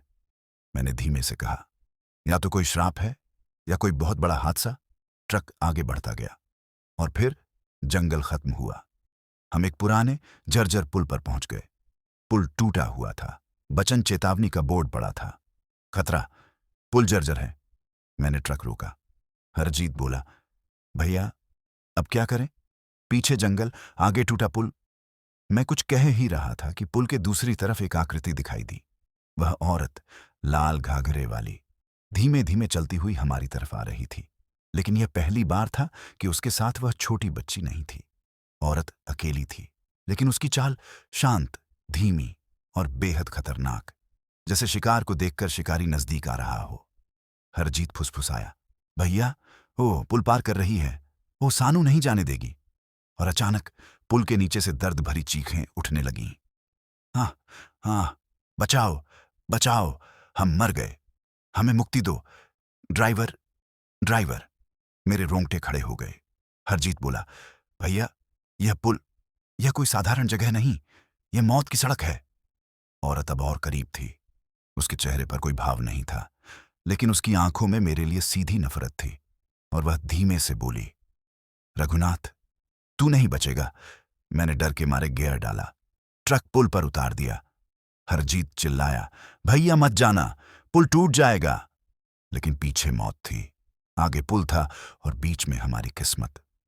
जैसे ही ट्रक पुल के बीच पहुंचा, नीचे से किसी ने ट्रक को पकड़ लिया। पूरा ट्रक हिल गया, डरावने हाथों की आवाज, ठक ठक ठक ठक। और अचानक औरत पुल पर चढ़कर हमारे सामने खड़ी हो गई। उसकी आंखें आग जैसी जल रही थीं और उसने कहा, अब शुरू होगा असली खेल। पुल के बीचों बीच हमारा ट्रक फंसा हुआ था। नीचे बहती काली नदी से लगातार टूटे हुए हाथों की आवाजें आ रही थीं, जैसे कोई पानी से बाहर निकलकर ट्रक को पकड़ने की कोशिश कर रहा हो। ठक ठक ठक ठक। हर बार ट्रक थोड़ा हिल जाता था और मेरी सांसें गले में अटक जाती थीं। हरजीत लगभग फुसफुसाकर बोला, भैया, यह उन आत्माओं की आवाज है जो इस पुल के हादसे में मरी थीं। यह सब उस लाल घाघरे वाली से जुड़े ने। यह सब उसका इलाका है। मैंने और कुछ नहीं सुना, क्योंकि अब वह औरत, लाल घाघरे वाली, हमारे बिल्कुल सामने खड़ी थी। उसका चेहरा किसी जली हुई गुड़िया जैसा, आधा काला आधा पिघला हुआ, आंखें सफेद और होंठ एक असंभव चौड़ी मुस्कान में फटे हुए। वह धीरे धीरे अपना सिर दाईं तरफ झुकाती, फिर बाईं तरफ, जैसे मेरे चेहरे को पहचान रही हो या मेरी आत्मा को छू रही हो। मैंने कांप कर कहा, तू मुझसे क्या चाहती है? मुझे क्यों छोड़ती नहीं? मैंने क्या किया है तेरा? औरत ने कोई जवाब नहीं दिया, बस अपना हाथ उठाया, बहुत लंबी उंगलियों वाला, जैसे किसी पेड़ की सूखी शाखा। फिर उसने धीरे धीरे हवा में कुछ लिखा। वापस जा। मेरी रूह में सवालों की आग भड़क गई। वापस कहाँ? बिहार या मरने के लिए उस जंगल में? मैंने हिम्मत करके पूछा, क्यों क्यों नहीं जाने दे रही तू मुझे? औरत अचानक करीब आ गई, इतनी करीब कि उसका चेहरा शीशे से सट गया। उसकी आंखें अब सफेद नहीं, पूरी तरह काली हो गईं, मानो कोई गुफा हो जिसमें रोशनी कभी जन्म ही न ले। उसने फुसफुसाते हुए कहा, क्योंकि तुम भी एक ड्राइवर हो और तुम भी उसे छोड़कर जा रहे हो। मैं हिल गया। किसे छोड़ रहा हूं? मैंने किसी को नहीं छोड़ा। मुझे घर जाना है। मेरे बच्चे, मेरी मां बीमार। मैंने तेरा क्या बिगाड़ा? वह औरत अचानक बहुत तेज चीखी। झूठ! चीख इतनी तेज कि मेरे कानों में घंटियां बजने लगीं। हरजीत अपने कान पकड़कर नीचे झुक गया। औरत ने अपना हाथ विंडशील्ड पर रखा। शीशा तुरंत दरारों से भर गया, जैसे उसके छूने भर से कांच पिघलने लगा हो। फिर उसने एक और शब्द लिखा, कसूर। मैंने गला निगलते हुए कहा, मेरा कसूर क्या है? बोल। और तभी ट्रक के पीछे से एक बच्ची की हंसी आई। पापा! मेरे खून में बर्फ दौड़ गई। मैं मुड़ा और पीछे की सीट पर वह छोटी लड़की फिर बैठी थी, लाल फ्रॉक में, काले बालों में, कलयुग की तरह काली आंखों में। उसने मेरी तरफ हाथ बढ़ाया। पापा, आप फिर मुझे छोड़कर जा रहे हो? मैं हक्का बक्का। ये बच्ची किसकी है? क्यों बार बार मुझे पापा कहती है? हरजीत डर से कांप रहा था। भैया, ये आत्माएं तुहाड़े नाल क्यों बोल रही ने? तुसी की पाप की तासी भैया? मैं चिल्लाया। मैंने कुछ नहीं किया। लेकिन इस बार मेरी अपनी आवाज भी मुझे झूठी लगने लगी थी, क्योंकि एक बात साफ थी, यह आत्माएं सिर्फ मुझे देख रही थीं। हरजीत की परवाह इन्हें नहीं थी। ट्रक अचानक जोर से हिला। धड़ाम!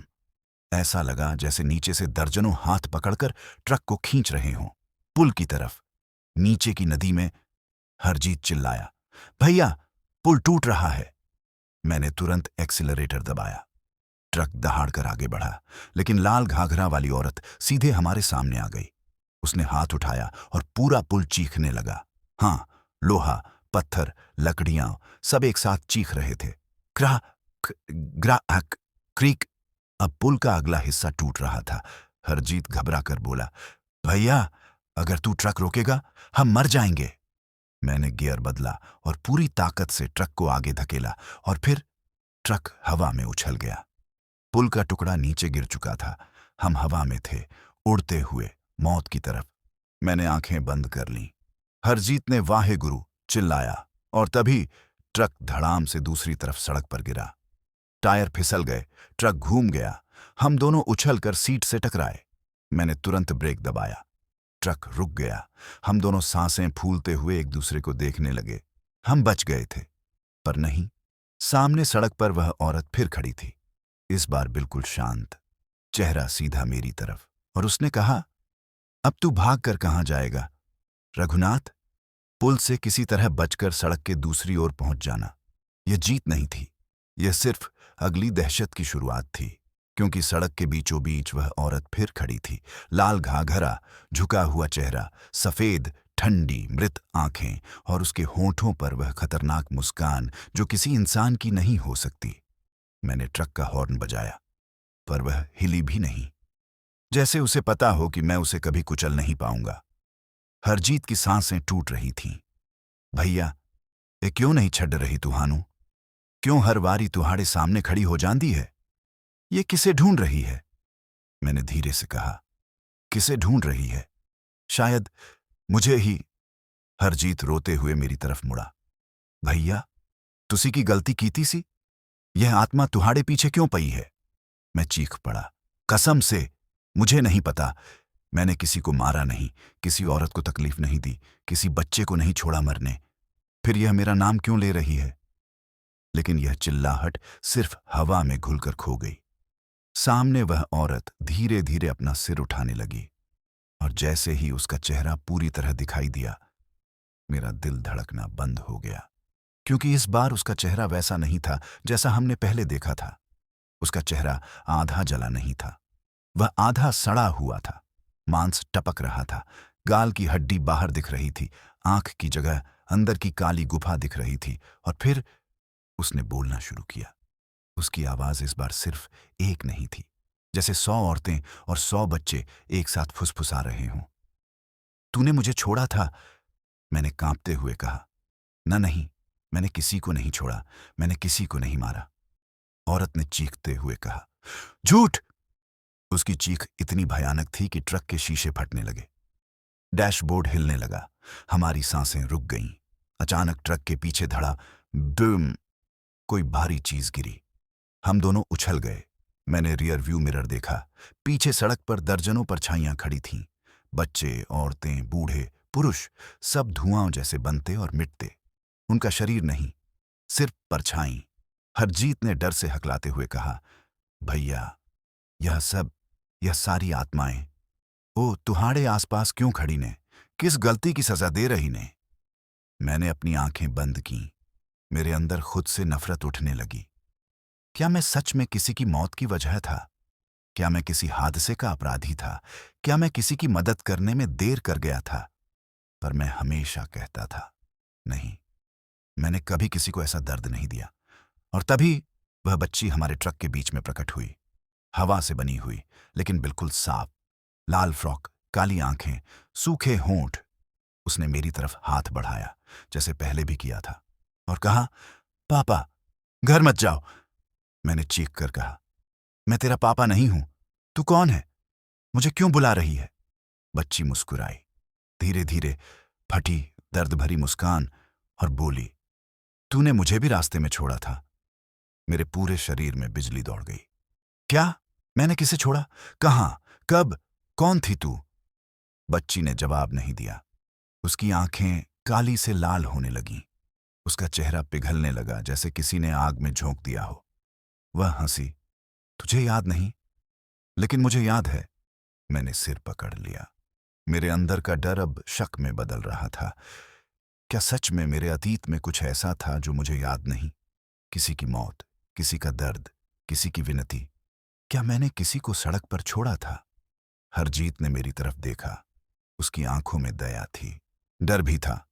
भैया, तुसी सच में किसे छोड़ आई सी? मैं चीखा। नहीं, नहीं, मैंने कुछ नहीं किया, कुछ नहीं। और तभी लाल घाघरे वाली औरत हमारे ट्रक के ऊपर कूद गई। धड़ा, नम। ट्रक 2 हिस्सों में टूटने जैसा हिल गया। छत से धातु मुड़ने की आवाज। कर कर कर। फिर वह उल्टी लटक कर सीधे मेरी विंडो के सामने आई। उसकी आंखें अब लाल थीं। उसके बाल हवा में नहीं, उल्टी दिशा में तैर रहे थे, जैसे गुरुत्वाकर्षण खत्म हो गया हो। उसने कहा, याद कर, तूने मुझे कहां छोड़ा था? याद कर। मैंने हाथों से चेहरा ढक लिया। दिमाग जैसे फट रहा था, दिल ऐसे धड़क रहा था जैसे साहस आखिरी सांसें ले रहा हो। और फिर सब कुछ एक पल के लिए शांत हो गया। औरत की आवाज धीमी हुई, नरम, जैसे किसी मां की आवाज। रघुनाथ, तुझे पता है, सबकी मौत को रास्ता याद रहता है, पर सबसे खतरनाक है वो मौत जो भूल गई हो। मैंने कांपते हुए पूछा, कौन सी मौत?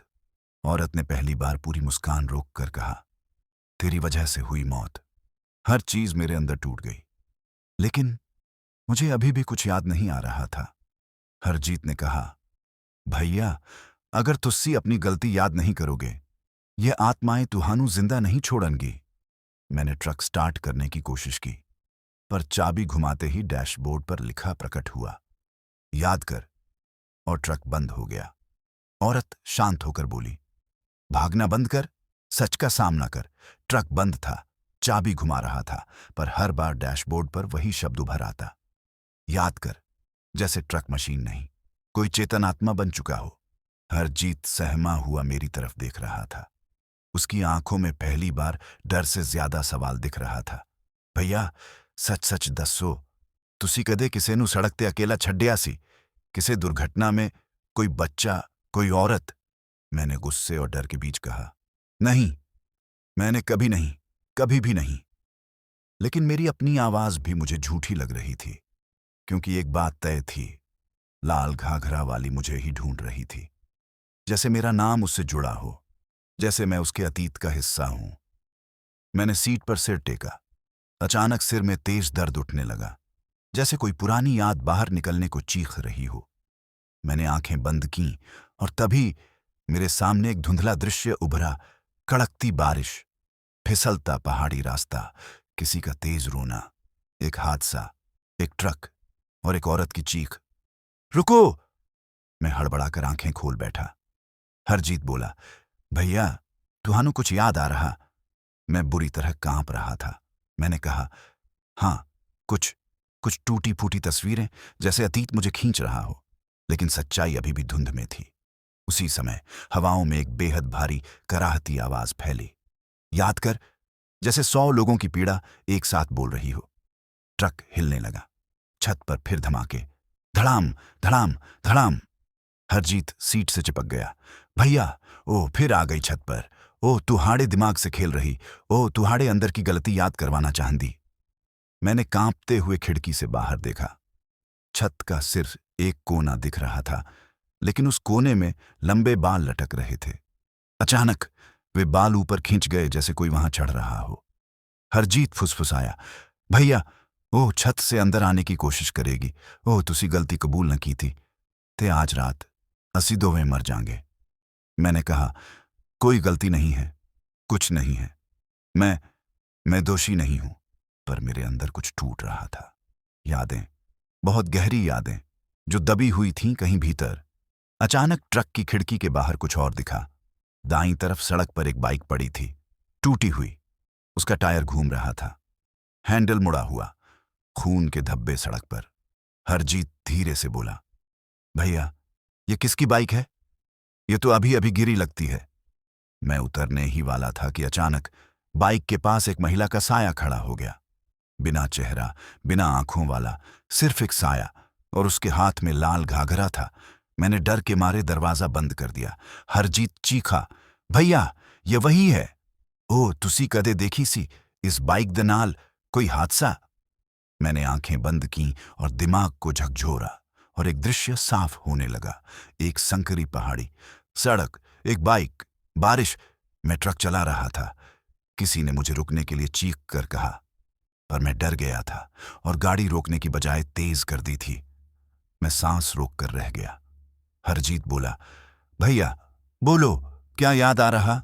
मैंने कांपते हुए कहा, शायद शायद कई साल पहले एक रात मैंने किसी को सड़क पर देखा था।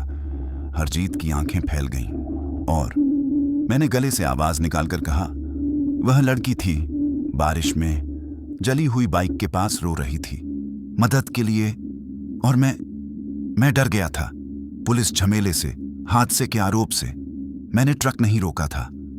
हरजीत ने हाथ सिर पर रख लिया। भैया, फे ओह मर गई होगी। ओह तेरी मदद मांग रही थी और तू निकल गया। मेरी आंखों में आंसू भर आए। मैं युवा था, डर गया था। मेरा दिल बोल रहा था कि रुक जाऊं, पर दिमाग कहता रहा, मत रुक, मुसीबत है। हरजीत बोला, भैया, ओह मर गई ते ओह दी आत्मा आज तुहाड़े पीछे लगी हुई है, क्योंकि तुसी ओहनू अकेला छड्डाया सी। ओह तुहानू पापा नहीं कह रही, ओह तुहानू दोषी कह रही। मैं फूट पड़ा। आंसू रुक नहीं रहे थे। मैंने कांपते हुए कहा, मैंने उसे बचाया होता, तो शायद आज जिंदा होती। और इतने में ट्रक की छत फट गई। लाल घाघरे वाली औरत सीधे केबिन में उल्टी लटकी घुस आई। उसका चेहरा बिल्कुल सामने था। उसकी आंखों में आंसू थे। हाँ, आंसू। और उसने धीरे से कहा, अब तुझे याद आ गया। मैं रो पड़ा। मुझे माफ कर दे। मैं उस दिन रुकना चाहता था। मुझसे गलती हुई। मैं डर गया था। औरत ने मेरा गला पकड़ लिया, पर जोर से नहीं, बस इतना कि मैं उसे देख सकूं। उसने कहा, मेरी मौत का डर अब तेरा डर बनेगा। और फिर उसके पीछे सैकड़ों परछाई प्रकट हो गईं। उन सबकी आंखें सीधे मुझ पर थीं। उस रात उस जर्जर पुल पर लाल घाघरे वाली औरत मेरे सामने उल्टी लटकी हुई थी।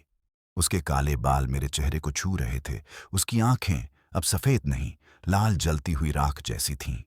उसकी सांस से गंध आ रही थी, जली हुई लकड़ी, खून और मिट्टी की मिले जुले डरावनेपन की। मैं रो रहा था। हरजीत पीछे कुर्सी में दुबका। वाहे गुरु, भैया कुछ बोलो।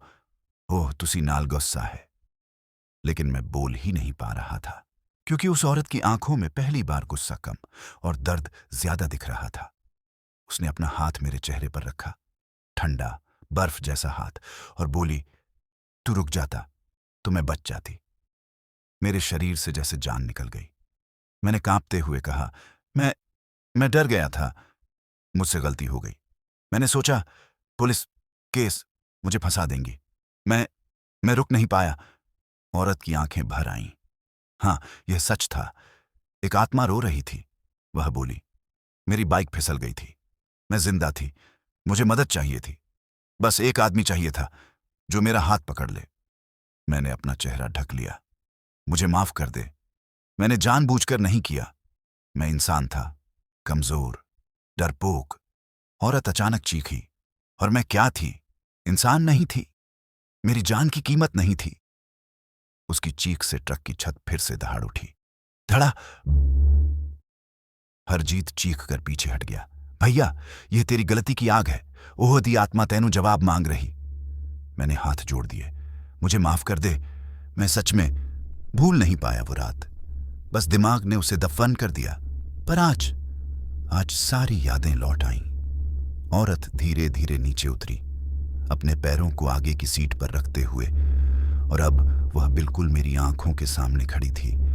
उसने मेरा चेहरा ध्यान से देखा, जैसे सच में पहचान रही हो कि मैं वही आदमी हूं जिसने उसका भविष्य, उसके सपने, उसका जीवन एक गलती से छीन लिया था।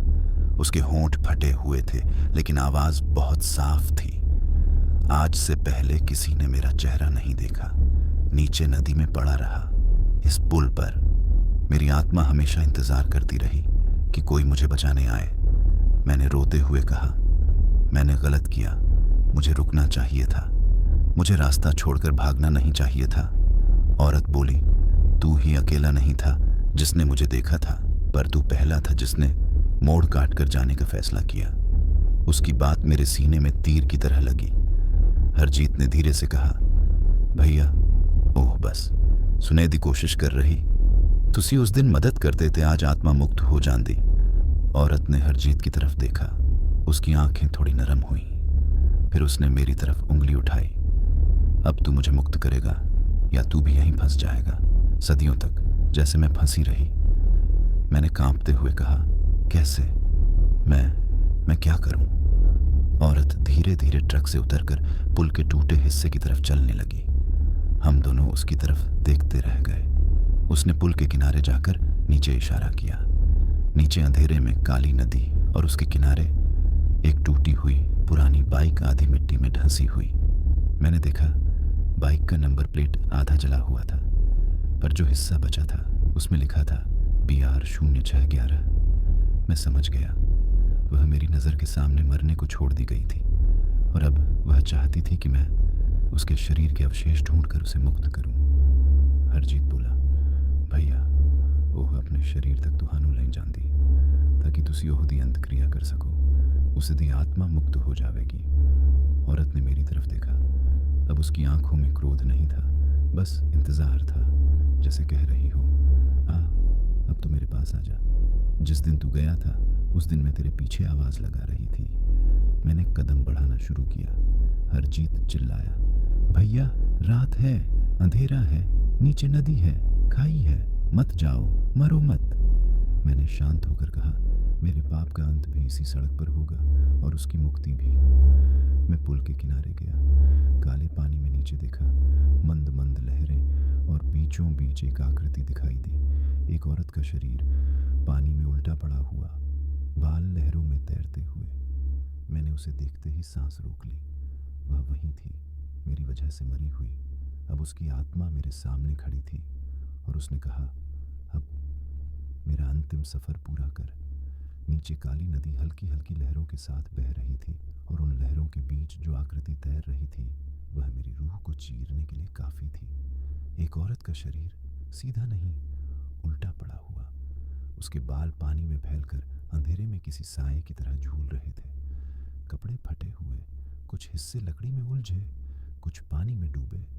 मैंने कांपते हुए कहा, ये वही है। हरजीत डर के मारे पीछे हट गया। भैया, वो तुहानू नीचे बुला रही, पर रात को नदी में उतरना, यह मौत है भैया। मेरा दिल धड़कना बंद सा हो गया। वह आत्मा जो अभी तक चीख रही थी, दौड़ रही थी, डराती थी, अब बिल्कुल शांत खड़ी थी। उसके चेहरे पर अब दर्द था, डर नहीं, जैसे वह कह रही हो, अब तू मेरी मौत का आधा हिस्सा समझ चुका है, बाकी पूरा कर। मैंने एक लंबी सांस ली। यह डर से ज्यादा एक पाप का बोझ लग रहा था। मैं पुल की टूटी रेलिंग के पास गया। नीचे काले पानी से धुआं सा उठ रहा था। शायद धुंध थी या आत्माओं की पीड़ा। हरजीत ने मेरा हाथ पकड़ लिया। भैया, मत करो, तुसी अंदर उतरे ते बाहर नहीं आ पाओगे। वो हदी आत्मा तुहानू नीचे खींच लेगी। मैंने कहा, अगर मैं नीचे नहीं गया तो यह सड़क, यह रात, यह आत्मा कभी ख़त्म नहीं होगी। उसी समय लाल घाघरे वाली औरत मेरे ठीक पास आ गई। उसकी आंखों में अब न नफरत थी, न प्रताड़ना, न खौफ, बस एक दर्द भरा आदेश। वह मेरे कान के पास आकर बोली, उतार। उसकी फुसफुसाहट में मुझे उसकी आखिरी सांसें सुनाई दी। मैंने अपना डर चीरते हुए तय किया, मुझे उतरना ही होगा। मैं पुल की रेलिंग पर चढ़ गया। हरजीत ने पीछे से पकड़ लिया। भैया, यह पागलपन है। रात है, अंधेरा है, नदी गहरी है। मैंने उसकी तरफ देखा। हरजीत, मैं अगर आज भी भाग गया तो यह औरत मुझे कभी चैन से नहीं रहने देगी और शायद मैं खुद भी इंसान ना रहूं। हरजीत रो पड़ा। भैया, तुस्सी मेरे बड़े, मैं तुहानू मर्दे नहीं देख सकता। मैंने उसका हाथ हटाया और रेलिंग से नीचे उतरने लगा। नीचे से नदी की सर्दी मेरे चेहरे को काट रही थी, लेकिन आत्मा नीचे खड़े होकर मुझे देख रही थी, जैसे कोई माँ अपने खोए हुए बच्चे को पहचान रही हो। मैं धीरे धीरे टूटे पुल के लोहे के सहारे नीचे फिसलने लगा। हर कदम पर लोहे की आवाज क्रिक क्रिक क्रिक जैसे चिल्ला रही थी। नीचे पहुंचते ही पैर पानी में डूब गए और उसी क्षण ठंड मेरे शरीर में कांटों की तरह घुस गई। पानी बिल्कुल बर्फ था, जैसे मौत का स्पर्श। मेरे हाथ कांप रहे थे। टॉर्च की रोशनी पानी में पड़ते ही वह आकृति और साफ दिखाई देने लगी। औरत का शरीर अब धीरे धीरे मेरी तरफ आने लगा। नदी खुद उसे मेरी ओर धकेल रही थी या वह खुद चल रही थी। मेरे पैरों के पास आते ही उसका चेहरा पानी से ऊपर उभरा। उसका एक हिस्सा पिघला हुआ, एक हिस्सा फटा हुआ, आंखें अध खुली और होंठ जैसे आखिरी कहे शब्दों पर अटके हों। रुको! मेरे हाथ कांप गए। मैंने अपने कांपते हाथों से उसके शरीर को पकड़ा और उसी पल किसी ने नीचे से मेरा पैर पकड़ लिया। मैं चीख पड़ा, आ! हरजीत ऊपर से चिल्लाया, भैया, नदी में आत्माएं ने, ओह तुहानू नीचे खींच रही हैं। मैंने नीचे देखा। पानी में दर्जनों हाथ हिल रहे थे। काले साए, बिना शरीर, सब मुझे पकड़ने की कोशिश कर रहे थे। और उसी समय लाल घाघरे वाली आत्मा पुल की रेलिंग पर खड़ी होकर धीरे से मुस्कुराई। उसकी मुस्कान में नफरत नहीं, एक राहत थी, जैसे वह कह रही हो, बस पकड़ लिया। मुझे लगा कि मैं अब नीचे जाएगा, मृतकों की भीड़ में डूब जाऊंगा, पर तभी नदी का पानी अचानक शांत हो गया। हाथ गायब हो गए और मेरे हाथों में पड़ा उसका मृत शरीर हल्का हो गया, जैसे वह अब भार नहीं था। ऊपर से हरजीत चिल्लाया, भैया जल्दी! ओह तुहानू मारने नहीं, अपने शरीर तक ले आई है। तुस्सी उसे बाहर निकालो, उस दी आत्मा मुक्त हो जाएगी। मेरी आंखें भर आईं। मैंने पूरी ताकत लगाकर उसके शरीर को किनारे की तरफ घसीटना शुरू किया। कपड़े पानी से भारी थे, हाथ सुन्न हो चुके थे, दिल धक धक कर रहा था और अचानक ऊपर से लाल घाघरे वाली औरत गायब हो गई। मैं समझ गया, अब फैसला मेरा है। मैंने उसका शरीर पानी से बाहर खींच लिया। जैसे ही उसका शरीर पानी से पूरी तरह बाहर आया, हवा में एक तेज झोंका उठा। पेड़ हिल गए, पुल कांप उठा। हरजीत डर गया। तो भैया, क्या हो रहा है? मैंने ऊपर देखा और हवा में एक स्त्री आकृति उभरने लगी। वही लाल घाघरे वाली आत्मा। पर अब उसका चेहरा जला हुआ नहीं था। वह पहले जैसा सुंदर, मासूम और थका हुआ था। उसकी आंखें नरम थीं और वह मुस्कुरा रही थी। उसने धीरे से कहा, अब मुझे शांति मिल सकती है। मैं रो पड़ा। उसने आगे कहा, धन्यवाद रघुनाथ। और जैसे ही वह मुस्कुराई, उसकी आकृति धीरे धीरे धुएं में बदलने लगी। एक सफेद रोशनी उसके शरीर से निकली और वह आकाश में विलीन हो गई। हरजीत ने हाथ जोड़कर कहा, वाहे गुरु, अल्लाह, महादेव, शुक्र है। पर कहानी यहीं नहीं खत्म हुई, क्योंकि उसके जाते ही नदी के दूसरी ओर से एक बच्ची की आवाज आई, पापा। मैं थम गया। हरजीत भी कांप गया। मैं मुड़ा, लेकिन वहां कोई नहीं था, सिर्फ अंधेरा। पर आवाज बिल्कुल साफ थी, पापा, मेरी बारी अभी बाकी है। मेरे पैरों में फिर से कंपकंपी दौड़ गई। हरजीत ने घबराकर कहा, भैया, यह कौन है? एक और आत्मा तुहाड़े नाल ही जुड़ी? मैंने गला सूखते हुए कहा, हाँ, कहानी अभी खत्म नहीं हुई। दूर अंधेरे में दो लाल आंखें चमकीं और उस बच्ची की आवाज फिर आई, अब मेरी कहानी शुरू होगी।